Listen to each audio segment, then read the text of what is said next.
Bismillahirrahmanirrahim. Alhamdulillahirabbil alamin wassalatu wassalamu ala asyrafil anbiya'i wal mursalin wa ala alihi wa sahbihi ajma'in. Subhanaka la ilma lana illa ma 'allamtana innaka antal alimul hakim. Rabbi shrah li sadri wa yassir li amri wa hlul 'uqdatam min lisani yafqahu qawli. Amma ba'd. Alhamdulillah ala ni'matil Islam, alhamdulillah ala ni'matil iman, wa kafa biha min ni'mah. Alhamdulillah, segala puji bagi Allah Subhanahu wa ta'ala yang mempertemukan kita, mendudukkan kita, menjadikan kita hamba-hamba yang di pagi hari menjelang siang ini mendapatkan berbagai macam rezeki-rezeki yang mulia, rezeki-rezeki yang hanya Allah Ta'ala berikan kepada hamba pilihannya, rezeki-rezeki yang tidak semua orang diberikan perkara tersebut oleh Allah Subhanahu wa ta'ala, yaitu utamanya adalah rezeki iman dan juga rezeki Islam,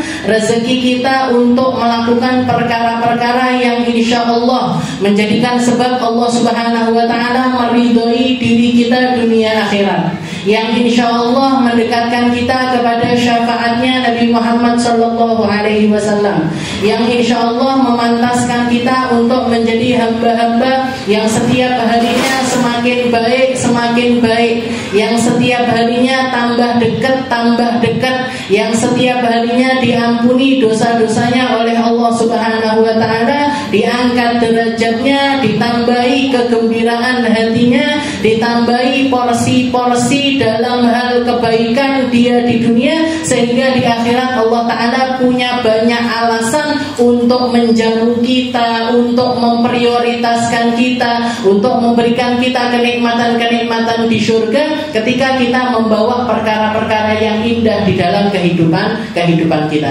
Dan di awal tahun semacam ini, kan awal tahun sebenarnya, tapi awal tahun ngaji, jadi kayak kalau pesantren ini tahun ajaran barunya ini hari-hari kayak gini, habis libur lama, libur tua tahun jenengan, ya nggak panjang-panjang banget, dari mulai sebelum lebaran sekitar 1 minggu sampai 2 minggu setelah lebaran. Ini kan libur panjang, libur panjang. Asupan hatinya kita biasanya kurang, asupan hatinya kita, untuk ngingat-ngingat, untuk ngeleng-ngeleng itu hari-hari tersebut biasanya rodok protol, terdistrak di hidupnya, istilahnya teralihkan dengan sesuatu yang lain.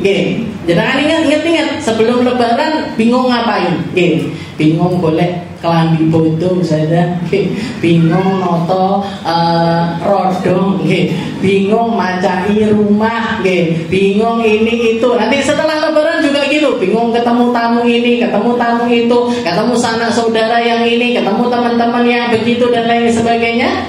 Kalau misalkan niat kita ini benar, maka semua itu akan menjadi sebab-sebab hubungan-hubungan yang semakin baik dan semakin erat. Tapi kalau sudah hatinya nggak benar, kalau sudah hatinya nggak benar, silaturahmi yang katanya silaturahmi, yang katanya kunjung-kunjungan, yang katanya maaf-maafan, justru malah jadi sebab kulaan dosa, kulaan iri dengki, kulaan benci.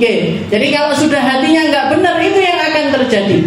Makanya kita ini diproses sama Allah Ta'ala, ditempa selama 30 hari di bulan Ramadan itu untuk mengendalikan emosi, untuk mengendalikan cara berpikir, untuk mengendalikan tindak tanduk kita, agar setelah Ramadan kita tahu betul makna dari berlebaran. Kita tahu betul tentang perkara silaturahmi itu tujuannya untuk apa. Gak ada lain, gak ada bukan kecuali untuk mempererat apa yang harusnya kita memang erat sama mereka.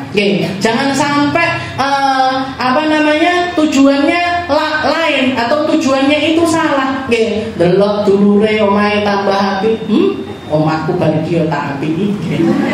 Delok dulure beli kendaraan baru, aku juga mau beli yang lebih mahal dari itu.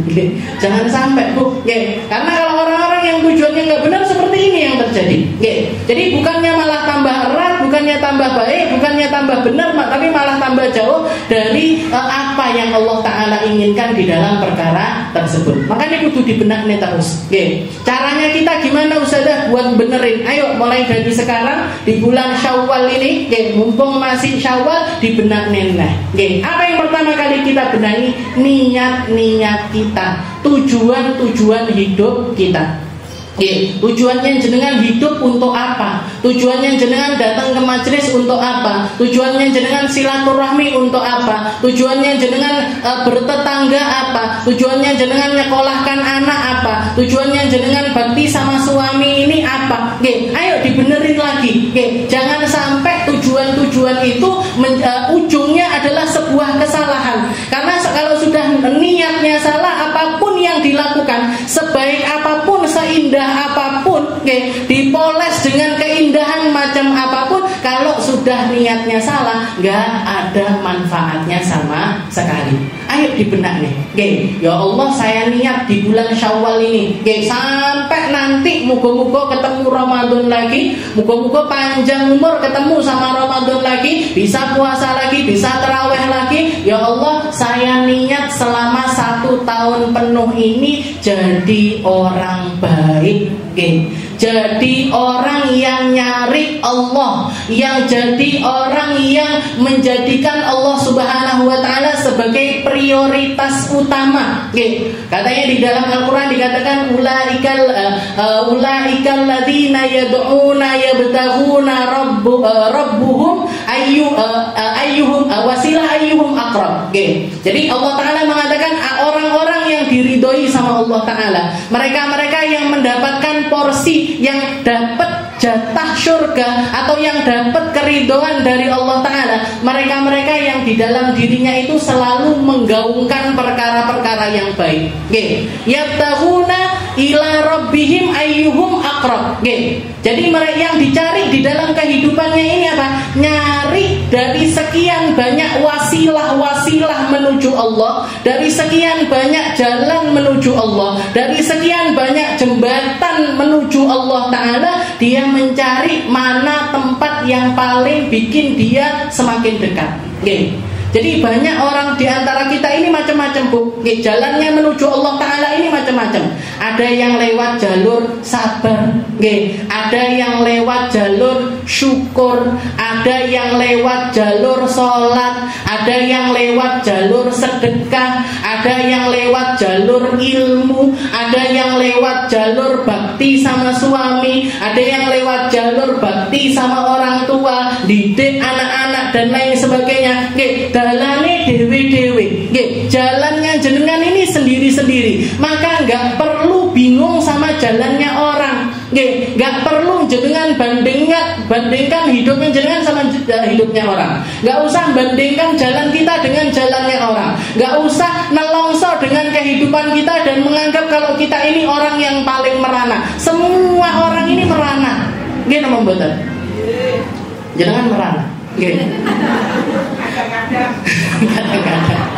Saya yakin semua kepala yang ada di sini, semua orang yang duduk di sini, nggak ada satupun yang lepas dari ujiannya Allah.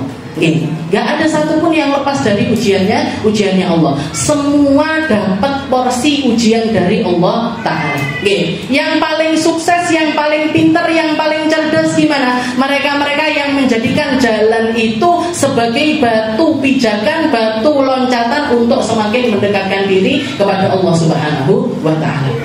Makanya niatkan niat-niat yang baik. Ya Allah, saya ngaji, tujuannya benar-benar ngaji, tujuannya mau memperbaiki hidup, tujuannya untuk benahin cara berpikir, tujuannya untuk semakin dekat dengan pola pikirnya Rasulullah Shallallahu Alaihi Wasallam, bukan yang lainnya.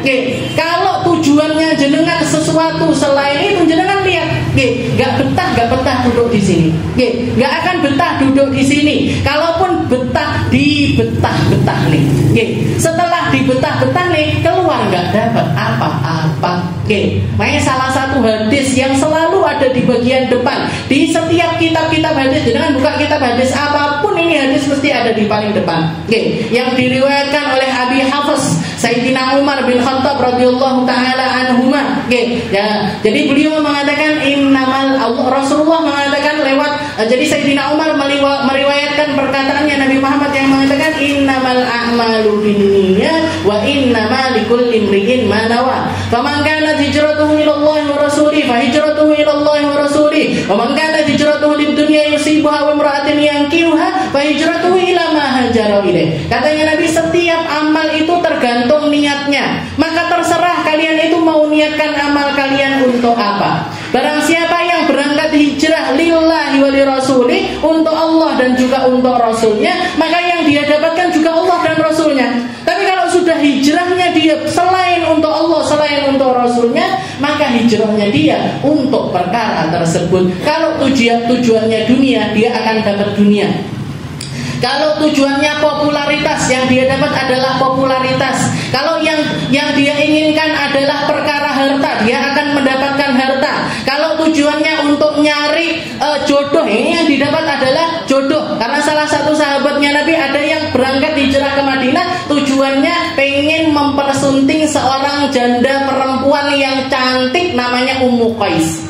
Sampai dikenal dengan nama Muhajir Ummu Qais. Jadi kalau orang berangkat hijrah ini ibadah tertinggi, Bu. Dilepaskan serumahnya, dilepaskan pekerjaannya, dilepaskan kehidupannya di satu tempat yang sudah nyaman, dilepaskan untuk nyari Allah, untuk nyari Rasul. Itu pun kalau niatnya salah, entek kabeh. Maka kalau misalkan kita ibadah kita apa? Saya sekarang ngaji, saya belajar, saya thalabul ilm. Kalau niatnya salah, percuma. Kalau niatnya salah, nggak dapat apa-apa. Makanya di benak hati ini. Kalau jenengan saya datang nyari teman, wis itu konco tok. Yang jenengan dapatkan adalah teman. Kalau saya datang ngaji, biar circle saya lebih keren, ya sudah. Dapatnya keren-kerenan itu tadi. Saya berangkat ngaji, yang saya cari adalah ini yang lagi viral, ini yang lagi ya udah gitu. Kalau misalkan yang dicari, ya saya mau ngaji, mau nyari desain jilbab terbaru, bentak biru. Ya sudah dapatnya itu. Itu datang setelahnya gimana ya? Yang penting nggak diniatkan dari awal. Kalau diniatkan dari awal habis semuanya. Jadi perkara niat ini sesuatu yang sangat-sangat penting. Nabi Muhammad SAW bahkan mengatakan man tatayyaba lillah laqiyallah wa rihuhu atyab minal misik. Katanya Nabi Muhammad, barang siapa yang pakai parfum, jadi perkara pakai parfum, perkara pakai wangi-wangian, perkara istilahnya bikin badan kita wangi dengan apapun itu, pakai parfum kah, pakai bedak kah, pakai bukhur kah, atau apapun itu, katanya Nabi, barang siapa yang pakai wangian lillah, tujuannya untuk Allah. Tujuannya untuk Allah. Tujuan untuk Allah ini gimana? Pakai wangi-wangiannya pas mau ketemu suaminya. Biar suaminya nyium bau yang enak. Enggak mambu bawang, berambang, peting. Jadi pakai parfum kak pas mau ketemu suaminya, pas mau ketemu anak-anaknya, pas mau datang ke majelis semacam ini, pas mau datang ke majelis semacam ini, biar sebelahnya tidak mampu kecut, biar sebelahnya nggak terganggu sama aroma kita.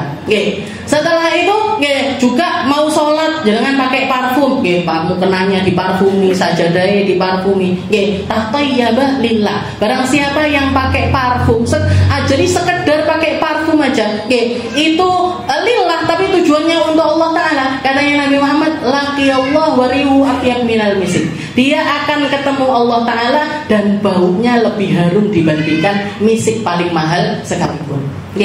Tapi waman tatayyaba li ghairillah, barang siapa yang pakai parfumnya ini tujuannya bukan Allah Ta'ala, tujuannya buat wangi-wangian, bukan selain Allah Ta'ala, bukan untuk ibadah, bukan pas mau ketemu suaminya, malah pas mau ketemu suamine tonggone, malah mau ketemu temennya, temen kantornya dan lain sebagainya, malah justru dia pakai wangi-wangian, ketemu bojone malah nggak perhatian sama aroma badannya, nggak perhatian sama apa yang dia pakai. pakai katanya Nabi Muhammad, laqiyallah warihu antan minal jifah.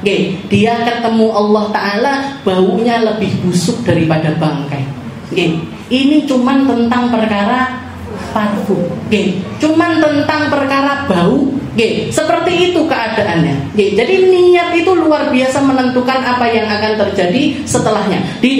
Apa yang terjadi untuk dunia kita tergantung niat kita, apa yang terjadi untuk akhirat kita tambah-tambah lagi, tambah-tambah lagi. Semuanya kalau sudah salah niat, salah kabeh, makanya di benak nih. Mulai dari awal, Allah ini hari ini ngaji saya pertama di Majelis Khadijatul Kubra, pembukaan setelah kemarin halal bihalal, ini buka kitab yang pertama. Ya Allah, saya niat ampuni saya.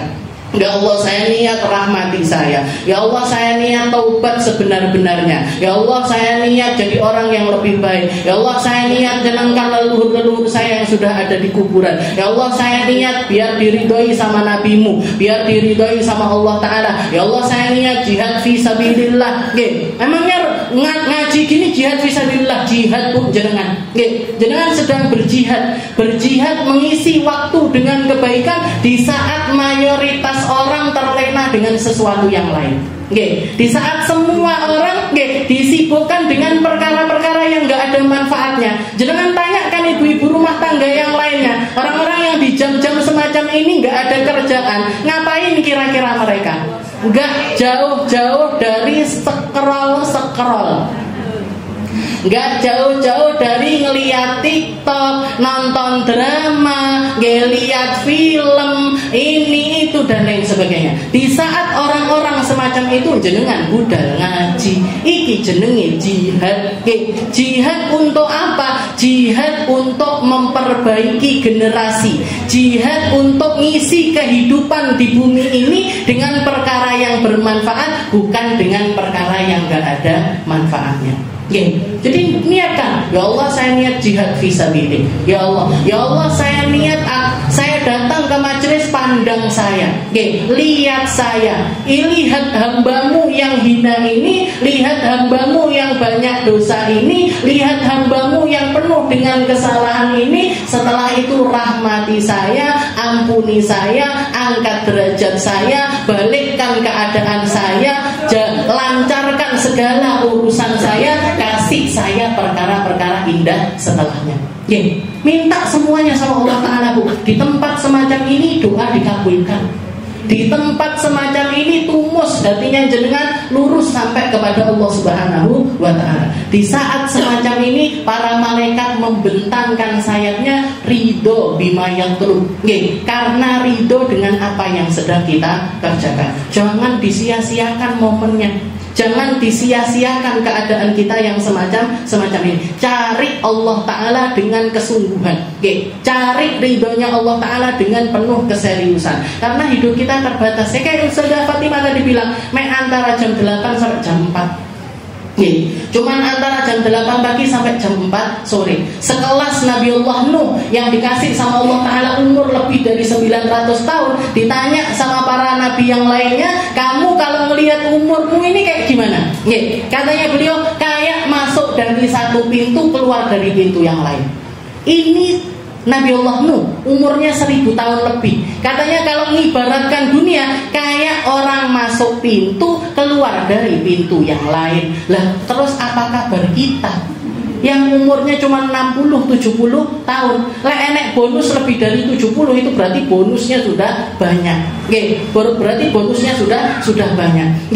Jadi istilahnya berarti gimana? Ini waktu kita ini sempit, waktu kita ini pendek. Lakukan sebaik-baiknya, ambil porsi sebanyak-banyaknya, cari yang terbaik untuk mendekatkan diri kepada Allah Subhanahu wa Ta'ala. Ini yang pertama. Di benak niatin. Biar jangan sampai terkontaminasi dengan perkara-perkara yang lain. Jangan terdistrak pikirannya dengan hal-hal yang lain.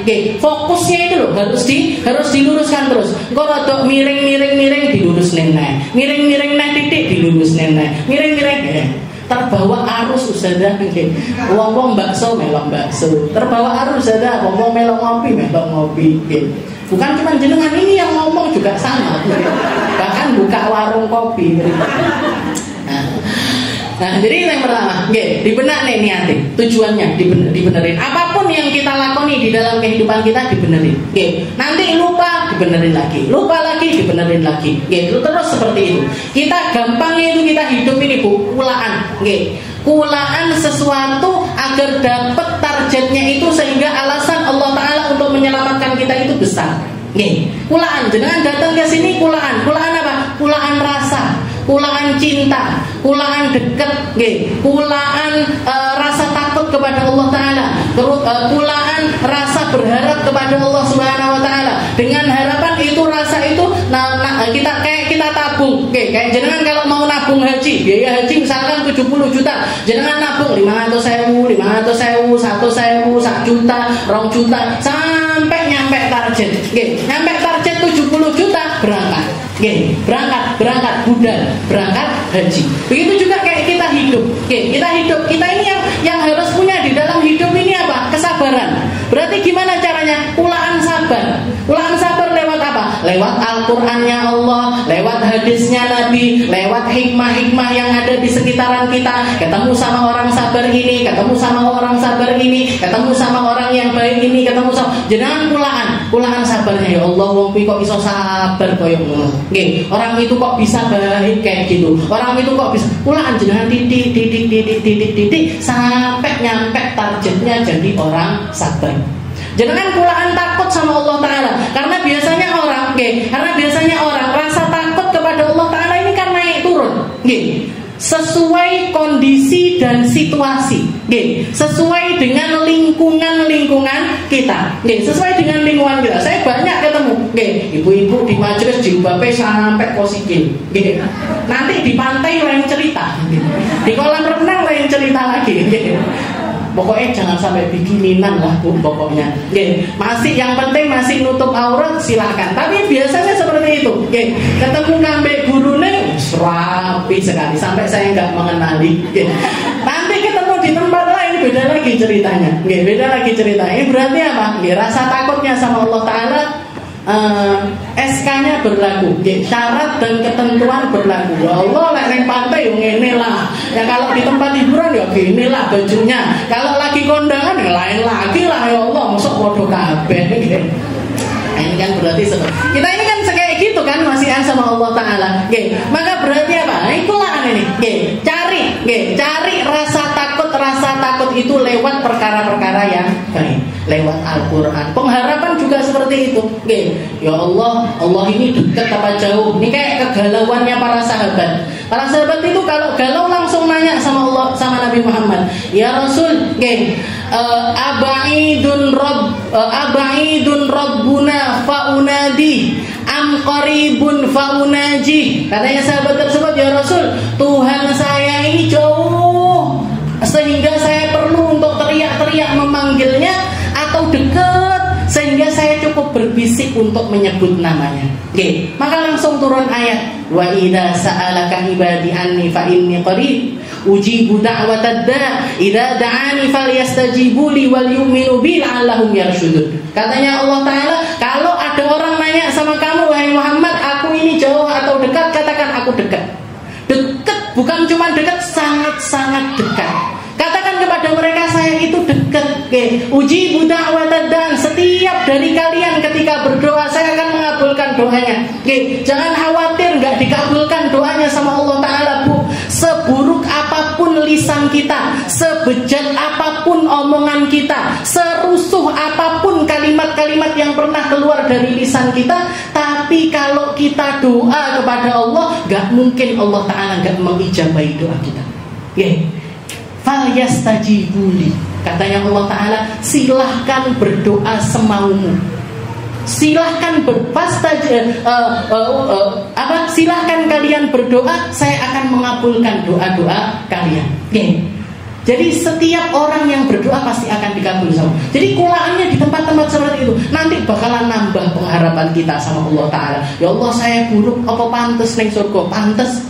Ya Allah, saya banyak dosa, apa bisa diampuni? Bisa. Nggih, Allah Ta'ala lebih dari bisa di dalam mengampuni dosa-dosa kita. Sebagaimana rahmatnya Allah Ta'ala luas seluas alam semesta, Allah Ta'ala mampu juga mengampuni dosa-dosa kita sebanyak apapun dosa yang kita lakukan. Nggih, jadi nyari kulaan, nggih, kulaan di sampai nyampe ke sifat yang dikatakan sama Allah Ta'ala, yarjuna rahmata wa yakhafuna adzabah. Orang-orang baik itu orang-orang yang di dalam hatinya ada pengharapan kepada rahmatnya Allah, juga punya rasa takut kepada azab-azab dari Allah Subhanahu wa Ta'ala. Itu nanti level yang satu tempat, satu makom, jadi satu keadaan yang orang itu nggak bisa langsung nyampe ke tempat itu, nggak bisa, butuh usaha-usaha, kecuali mereka-mereka yang memang dikasih porsi sama Allah Ta'ala.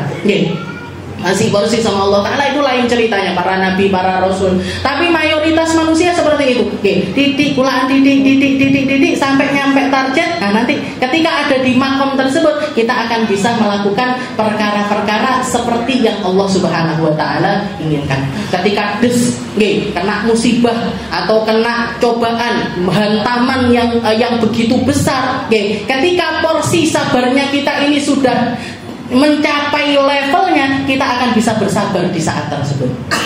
Tapi kalau enggak, Bu, kalau enggak punya rasa sabar, kena musibah seperti itu, enggak kira iso, enggak kira bisa sabar seperti yang diinginkan sama Allah Ta'ala. Enggak kira sabar, karena orang ketika dapat musibah itu hatinya atau keadaannya rasanya macam-macam.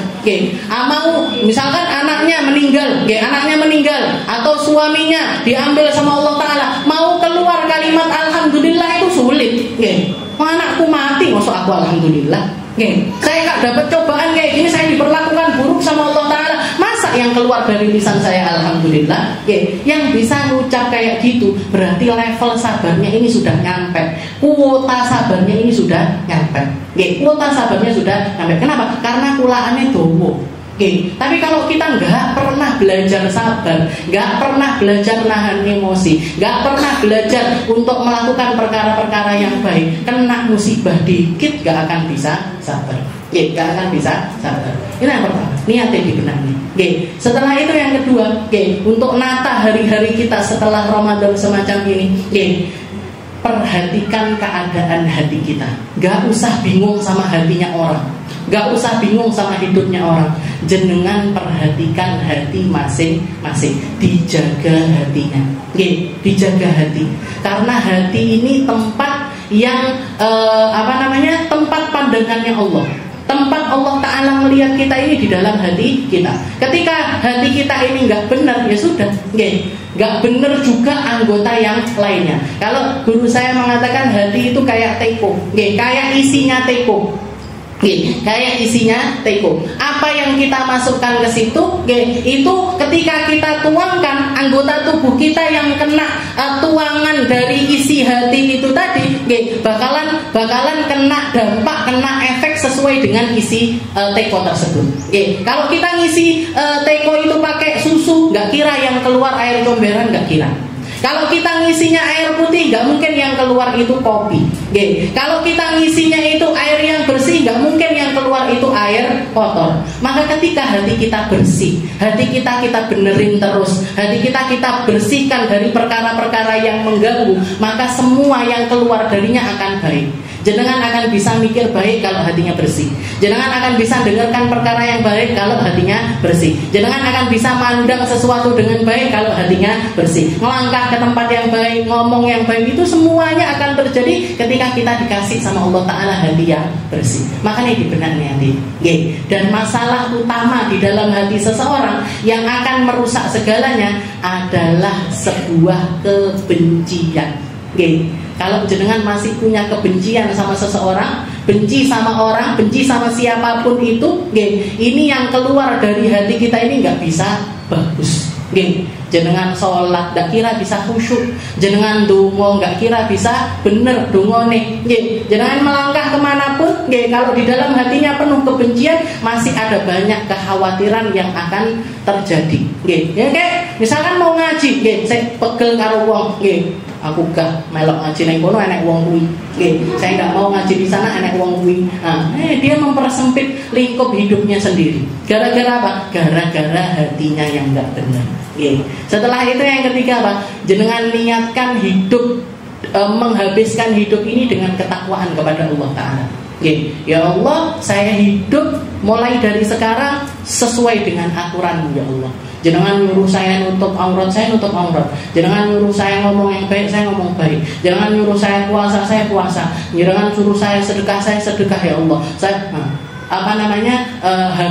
Niatkan menghabiskan sisa hidup kita ini dengan ketakwaan kepada Allah. Dan yang terakhir, hiduplah penuh dengan cinta. Jadi jangan kenal lagi sama kebencian.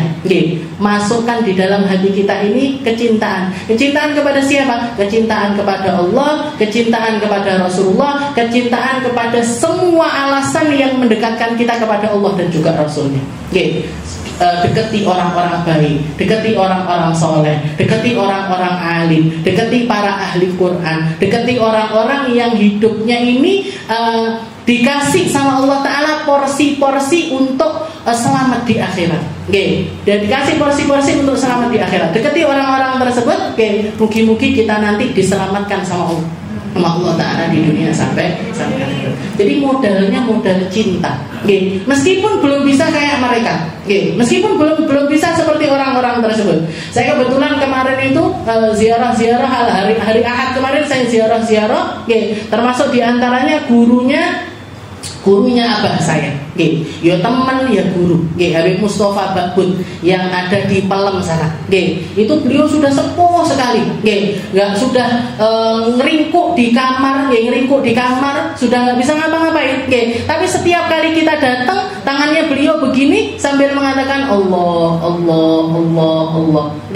Padahal beberapa hari sebelumnya saya sempat ke sana juga, beliau masih duduk di kursi roda, dimintai doa masih doa, doa panjang, Beb doa, Beb doa, Beb doa, Beb doa, Beb doa, Beb doa. Saya duduk sama putrinya beliau, cerita Habib Mustafa ini, lupa sama semuanya, sama anak-anaknya bahkan lupa, sama segala sesuatu itu beliau lupa. Tapi yang nggak pernah lupa sama bangun malam dan waktu-waktu sholat. Kalau sudah kelihatan jam 2 malam itu sudah gebrak-gebrak ranjangnya, minta dibawa ke kamar mandi, minta dimandikan, nanti beliau mandi, wudu, bersih-bersih, sholat malam. Sampai bablas sampai subuh. Bablas sampai subuh. Ini saya yang ada di dalam pikiran saya, beliau ini bisa seperti ini karena beliau menghabiskan hidupnya untuk Allah dan juga untuk Rasulnya. Dikala beliau nggak mampu apa-apa, badannya sudah lemah, pikirannya sudah lemah, kalimat-kalimatnya sudah lemah, yang Allah Ta'ala kasihkan jatahnya tinggal apa bu? Tinggal Allah dan Rasulnya. Sing dieling-eling mek Allah, yang dieling-eling cuman Rasulnya. Jadi setiap kali kita deketi Beb, ini anaknya Bebmu tolong aku, Allah. Beb ini anaknya ini, Allah. Kita pengennya nanti ketika tua kayak gitu juga, Kita pengennya ditetapkan di lisan kita ini kalimat Allah dan juga kalimat Rasulnya sampai penghujung usia kita. Kalau kita memang dikasih panjang umur sama Allah Ta'ala, pengennya akhir usia kita ini masih istiqomah dalam keadaan seperti itu. Dan ini nggak bisa terjadi bu, kecuali jenengan mulai dari sekarang. Jadi netepin lisannya dari sekarang, banyakin kebaikannya dari sekarang, memprioritaskan Allah, memprioritaskan Rasul di dalam kehidupan kita lebih dari apapun juga, bahkan lebih dari anak-anak kita, lebih dari suami kita, lebih dari orang tua kita, lebih dari apapun hanya Allah dan juga Rasulnya. Dijaga bukan sampai akhir, dijaga sampai tua. Jangan bedakan sama orang tua-tua yang lain. Ada banyak orang tua saya temuin, umur 80, umur 90, tapi yang diinget-inget sesuatu yang lain, yang diinget-inget perkara-perkara yang lainnya.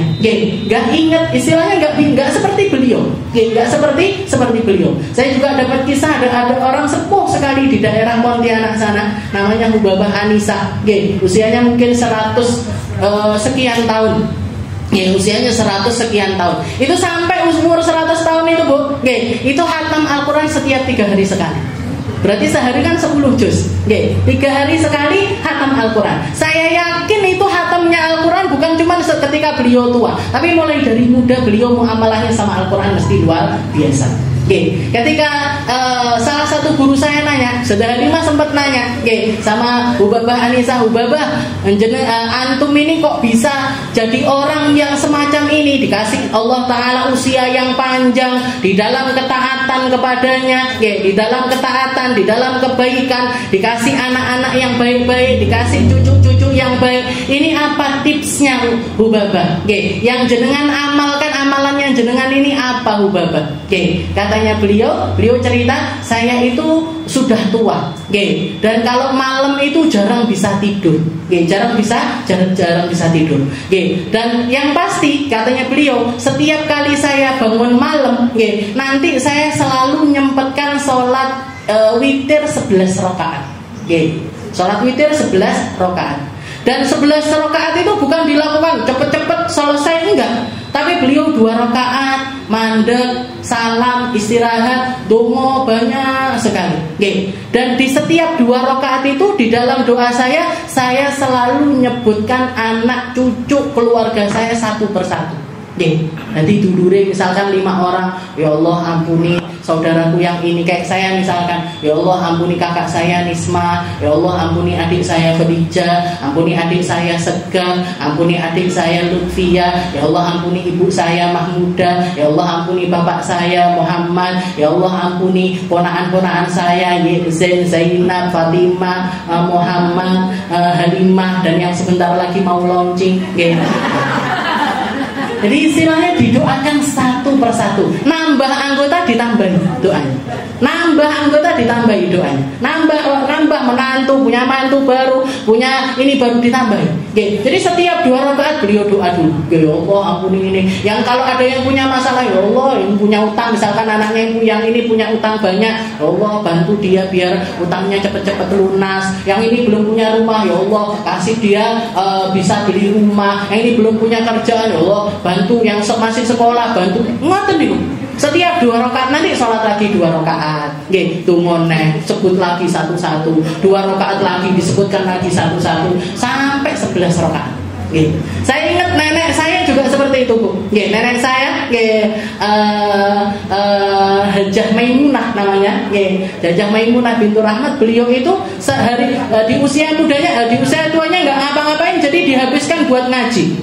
Sehari itu juga banyak-banyak ngajinya, bisa 7 juz, bisa 6 juz ngajinya. Tapi yang pasti sebelum setiap kali beliau mau ngaji itu di samping, jadi beliau ngajinya itu di meja makan. Di meja makannya beliau itu ada kertas panjang, ditaruh di bawahnya, diselipin di bawah kacanya, ngoten. Itu nama-nama anak cucunya, anak cucu, mantu, cicit, semuanya dituliskan di situ. Nanti ada yang baru ditambahi, ada yang baru ditambahi, ada yang baru ditambahi. Jadi sebelum beliau ngaji difatihai semuanya. Ya difatihai, Fatihah buat ini, Fatihah buat ini, Fatihah buat ini. Satu-satu difatihai baru beliau ngaji. Itu diamalkan sampai beliau gak ada, sampai beliau meninggal dunia. Jadi punya mereka ini orang-orang baik ini, yang pasti, yang selalu saya dapati, mereka ini orang-orang yang hatinya penuh dengan cinta, hatinya itu penuh dengan rahmat, hatinya itu penuh dengan perhatian, hatinya itu penuh dengan kebaikan, sehingga Allah Ta'ala memperbaiki hidupnya, diperbaiki juga kehidupan setelah matinya. Mungkin kita jadi orang baik, mungkin kita jadi orang yang penuh dengan cinta, mungkin kita jadi hati kita dipenuhi dengan rahmat dari Allah Ta'ala, hati kita dipenuhi dengan keinginan-keinginan yang baik, sehingga Allah Ta'ala memperbaiki jalan hidup kita di dunia sampai di akhirat nanti. Dan mungkin berkah dari majelis ini, berkah dari Hadrat Basaudan yang kita baca, berkah dari munajat kita, berkah dari apa yang kita lakukan hari ini, mungkin Allah Ta'ala menerima kita dengan penerimaan yang terbaik. Mungkin Allah Ta'ala berkenan untuk menerima taubat kita, menerima amal ibadah kita, menerima setiap apa yang kita persembahkan kepada Allah Ta'ala, meskipun apapun yang bisa kita istilahnya sesuatu yang kita persembahkan kepada Allah Ta'ala ini masih penuh dengan celah, masih penuh dengan keburukan, masih salah di dalam niat, niat, masih salah di dalam tujuan, masih salah di dalam cara melakukan dan lain sebagainya, mungkin Allah Ta'ala mengampuni itu semuanya ya. Dan mungkin Allah Ta'ala mengangkat derajat kita setinggi-tingginya. Kita, orang tua kita, anak cucu kita, semua orang yang kita sayangi dirahmati, diampuni, ditinggikan derajatnya oleh Allah Ta'ala.